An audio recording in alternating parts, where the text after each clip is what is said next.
Hello, precious one. Welcome once again to our broadcast. My name is Samuel, and today I want to talk to you about how to solve problems in marriage. How to solve problems in marriage. You know, the home is like a garden. Marriage functions within the garden. Okay, and in every garden, no matter what you plant, there are weeds that keep on growing. And it is your responsibility as a farmer to ensure that all the weeds that grow in are uprooted. So you might have planted cassava, you might have planted maize, but each day you go and then you find out that something extra apart from what you planted is growing. And so it behoves on the gardener who wants to keep the garden well, who wants to keep the garden in a good shape, to keep on uprooting the weeds. That is how marriage is like. No marriage comes without challenges. So challenges are inevitable. Problems are inevitable in marriage. And so if problems are there, then God has given us the ability to solve them. And so the fact that you are seeing challenges in your marriage doesn't mean that all hope is gone. So long as the two of you come from different backgrounds, different families, with different kinds of mindset, problems are inevitable and they will come. But we have to solve them. So when you read 1 Corinthians chapter 7 verse 8, it says, "But if thou marry, thou hast not sinned. And if a virgin marry, she has not sinned. Nevertheless, such shall have trouble in the flesh." He says that if you marry, you have not sinned. And if you are a virgin and you marry, you have not sinned. But just that the condition is that such a person, the virgin who marries, will have trouble in the flesh. And so trouble is biblical. I mean, it comes. We are supposed to, it has its own role that it plays in our lives. Now, there are several reasons why problems come up in marriage. Some come because of communication. Okay, communication gaps. The man is unable to communicate well with the woman. The woman always misunderstands the man. You say A and it is taken as B. And so when it happens like that, it causes a lot of problems in marriage. Sometimes it could be because of sex. The man wants to have sex at this particular time. The woman says, "No, I am tired." The man closes from work. He comes and the wife wants to have an affair with him and he says, "No, I'm tired." Sex can cause a whole lot of problems. The man says, "I want it this way." The woman says, "I want it this way." It can cause a lot of problems. Money is also an issue. Sometimes if there is money in the house, it is an issue. Because so long as there is money, there are a lot of demands to be met. Okay? And this one thinks that, oh, you are misusing the money. And this one says that you are not saving enough. Okay? When there is no money to it can cause a problem. Because you don't have money, the children's school fees are there, the home needs to be kept, the wife's needs are there. And so there is no money to foot those bills. And that alone can bring problems. Okay? Children can bring problems. When you have children, it is trouble. Okay? When you have to pay their fees and the money is not there, and when you want to straighten them and make sure that they are doing the right thing and they are not doing, that itself will bring a problem. If you don't have the child too, that one too is a problem. Okay? Many women will stress because they don't have children. Okay, the family might be giving you pressure. The man's family might be giving you pressure. The woman's family might be giving you pressure because you don't have children. So children in itself, whether you have it or not, can bring problems in marriage. In-laws have their own problems. They bring on board their own problems. Okay, there are men who allow their mothers to dictate to them what things should happen in their family. That is wrong. That will cause problems in your marriage. Okay, as a man, you have to own your marriage. You have to take responsibility for your actions. You shouldn't sit down for your mother or your father to dictate to you. And so in-laws, they can cause problems. When you want to do something and your wife says, "No, my mother says I should go here." Okay, that can cause a problem. Sometimes when they visit you, it can cause a whole lot of troubles. For you and your wife might have planned, "I want to eat A." He comes and says, "I want to eat B." So in-laws come with their own problems. Jobs, okay, the lack of jobs can cause problems if you don't have a job. If you have a job too, sometimes it can be so demanding that it can cause problems in a marriage. Okay, infidelity, when a man cheats against the wife and the wife is also cheating, okay, this can cause its own troubles, okay, in a marriage. Now, Galatians chapter 6 verse 1 says something. Galatians 1:6, it says, Brethren, if a man be overtaken in a fault, ye which are spiritual, restore such an one in the spirit of meekness, considering thyself, lest thou also be tempted. So he's saying that if we are two in the house and my wife falls, I, who didn't fall with the wife, should try and restore my wife. And whilst I am doing that, I should be careful such that I also do not fall. So it means that the falling will come, but the one who does not fall must help the one that fell. Okay, so that means that we must be each other's keeper. Okay, we must be in the position to assist each other in their weaknesses. And how are you going to do that? You, first of all, you have to pray about the situation. Okay, if a problem arrives in marriage, the first thing you do is to pray about it. Why do you have to pray about it? You have to pray about it for God to give you guidance as to how to solve the issue. There are many issues that might come our way that we don't have the solutions of head. Okay, and sometimes the Holy Spirit can just give you a sharp idea, and once that one comes, you realize that, oh, this is it, and then the problem is solved. Otherwise, when you try it your own way, you can evolve around it, go around it, and it will be late, and it will be destroying a lot of things. So you have to pray, okay? And if possible, pray with your partner. Number two, you have to be positive that there is a solution to the problem. Positivity always pays, okay? You can't solve a problem knowing that the problem cannot be solved. So just having the thought that if I initiate this step, the problem can be solved, that alone is half of its solution. The doctors say that getting to know the diagnosis is half of the treatment. Okay, if you don't know the diagnosis, you can't treat. And if you are going to diagnose a problem that you know that you can't treat, that alone can deter you from diagnosing. Okay, so have it at the back of your mind. No problem is bigger than you. No challenge or no situation is bigger than you. So you identify the causes sincerely. The two of you should sit down. My wife, sit down. We want to discuss about this thing. Now, the scripture, the Galatians 6:1-2 that we read, it says that when you are doing it, do it with meekness. Do it with gentleness. If you are restoring the other one that fell, you do it with meekness. You do it with gentleness. Okay, you are not going to condemn. Don't start solving problems with a mentality of condemnation. No, don't condemn your partner when they fell. Them that caused the problem, don't condemn them. Do it in the spirit of meekness, gentility. So these are the principles that must guide your problem solving. Now, how exactly do we solve the problems? Number one, be ready to compromise. A lot of relationships are breaking. A lot of marriages are breaking. A lot of confusion is tarrying in the marriage, all because none of the partners is ready to compromise.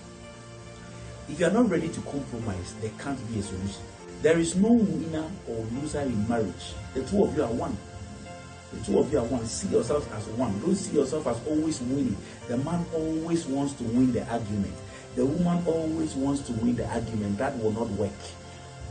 So you go into solving problem with a mind that I can't be defeated. Even though I feel I have a strong argument, I can't be defeated. I can be wrong. So you go with the mindset of I can fail. Okay? Once you do that, you see meaning to what your partner is saying, because you go with an open mind. Most men are domineering. Most men. And that is wrong. You can't keep a good marriage if you are domineering. You know, having the mindset that because I'm the man, I should win all the time. It doesn't work like that. So don't be domineering. Don't be a dictator in the house. Okay, don't be a dictator in the house. That wouldn't help your marriage to flourish. Remember, whatever is happening to you in your marriage, the children are taking clues. Children are learning from you. Your male child is learning from you, husband. He's learning how you do your things. And so if you keep on shouting at your wife, if you keep on domineering, okay, in the house, okay, they are picking up those traits, and they will go and they will end up repeating the same things that you are doing, and it will hamper upon the growth of their marriage. I don't want this problem to continue again. I don't want it to take a toll on our marriage. So I want to solve it. Let's discuss it. So sincerely, every couple should make it a point that anytime there is a problem, the two of them are going to sit down. Now, some of you would have to tell your partners before you even get married that when there is a problem, the two of us will sit down.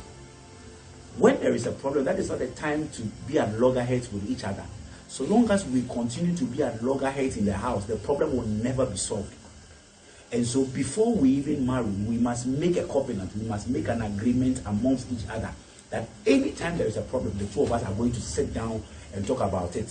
No matter the anger that we feel towards each other, we are going to sit to talk about it. That way, you can solve the problem because it gives you the opportunity to discuss. So then we come out with the causes of the challenges, the causes of the problems. So the man will speak. I feel that this, you didn't do well. I feel I didn't speak to me well. The woman too will speak up, but I said it this way. I didn't mean it this way. Okay, so by that discussion, we are able to go down to the root of the issue, and that would help us to solve it. Number two, there are things that you must avoid when you are solving the problems. There are things that you must avoid. First one, don't shout. Avoid shouting. Okay, there are many people who will keep on shouting their wives, shouting their husbands. We are trying to solve the problem and you are shouting. How do I listen to you? This one is talking, this one is talking. At least let's give space. Allow your partner to finish talking. Then you two must talk. Okay, once he is done, you two can flow. Okay, so avoid shouting. It is not the shouting that will solve the problem. The next one, remember not to share your problems with your friends before you start solving them. Don't go and sell your problem and think that you will get a medicine to it. It doesn't work like that. Always make sure that you solve your problems between you. I can, by the grace of God, I can say confidently that for 11 years of my marriage, I have never discussed my marital problem with anybody. Not even one. If anybody will hear something from me about my marriage, it is something positive. No single person can be bold to say that I have come to share my marital problems with you. No. Does it mean that I don't have challenges? I do. Like I said initially, every marriage comes with its own challenges. But I've made up my mind that no matter what the situation, I will sit down with my wife and we'll solve the issue. So nobody is able to hear our issues. So stop selling your marital problems to people. Stop telling people about how your wife is not performing in bed. Stop telling people about how your husband is not paying the rent on time. It's not giving you money for the household chores. Okay, stop doing that. It will aggravate your problem. You are exposing. People say that you don't wash your dirty linen in public. Don't go selling your marriage to people. And the next one, don't use sex as a weapon. There are women, for instance, who, when their husbands are having issues with them, they say that tonight we are not going to have sex. So we are using the sex as a weapon. If you do that, you are destroying your marriage. What if he goes out and goes and finds a girlfriend and the person is infected with HIV? What would you do? So don't use sex. Should never be used as a weapon. In fact, let me be bold to tell you that in most cases, when people who are fighting, when couples who are fighting have sex, it goes a long way to solve the problem naturally. I'm telling you, naturally.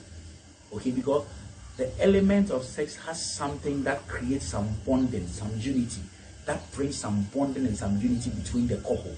Okay, so sex should never be used as a weapon. When you are fighting, that is the time you must have sex as a couple. Some people also say that when we are fighting, I will not cook for you. Wife, you must cook for your husband when you are fighting or when you are not fighting.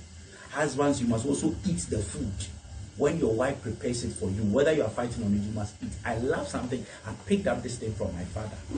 My father will always fight with my mother, but every time you will see him eating the food that my mother prepares, and each time my mother will also prepare food. No matter how, sometimes they will not be talking to each other. The wife will come and put the food there, my mother will come and put the food there, and then leave.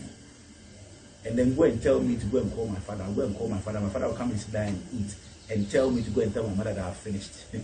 So they are using me as a communication. But no matter what, the wife, my mother will cook, my father will eat.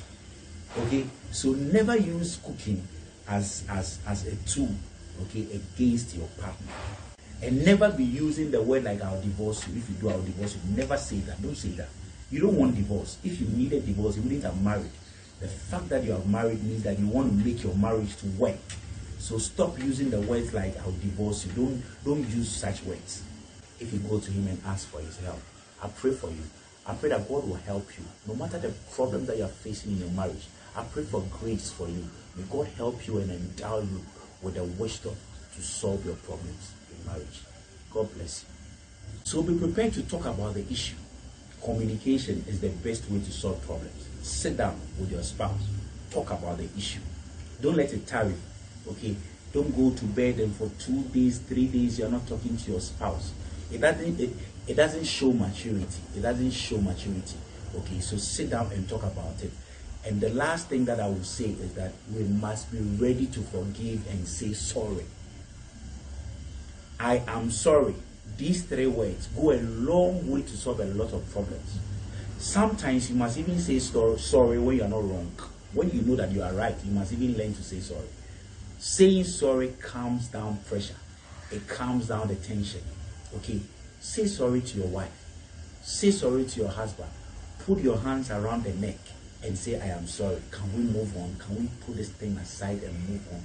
The life that you have ahead of you is precious, is long. Don't allow these tongues to pull you back. Your marriage must be saved. Your children must know that we are in the hands of a loving father and a loving mother. And so make all things possible to save your marriage and solve your problems. Problems are inevitable. We have to solve them when they come. Each day when they come, we have to solve it. May God help us to be 100 years, 90 years, 110 years, and still remain married and able to solve our own issues. God will help you